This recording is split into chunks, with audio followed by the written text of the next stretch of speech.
Бројни се реакциите на социјалните мрежи откако Државната изборна комисија вчера ги објави првичните резултати од предвремените парламентарни избори, според кои ВМРО, ДПМН и коалицијата се победници на овие избори. Коментарите се различни со поделени мислења и ставови.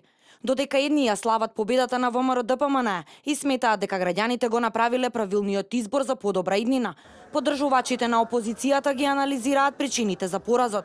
Дел бараат одговорност од Заев и Шекеринска и сметаат дека опозицијата треба да си ги признае сите грешки, а дел својот револт и гнев го изразуваат дури и на начин кој излегува надвор од рамките на пристојното. Новинарот Бранко Тричковски објави статус на својот Facebook профил со наслов: "Поради тоа што СДСМ не победи, ќе навивам за смрт на Македонија." Тричковски смета дека со поразот на опозицијата, ситуацијата ќе се влошува закономерно и несопирливо.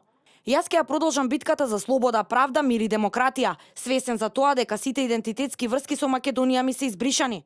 Ќе навивам против фудбалската репрезентација на Македонија и против ракометната репрезентација.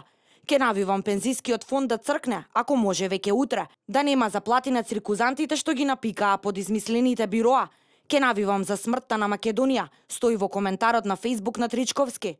Новинарката Јорданка Ивановска Јоци во својата анализа на Facebook повика дека е време опозицијата да си ги признае сите грешки. Вели ВМРО ДПМН победи со 2 пратеника повеќе, односно 450.000 граѓани, речиси идентично како на минатите избори. Поставува дилема дали овој исход треба да биде разочарувачки или освестувачки. На социјалните мрежи се забележува и говор на омраза, особено кон тие што не се согласуваат со тезите на опозицијата.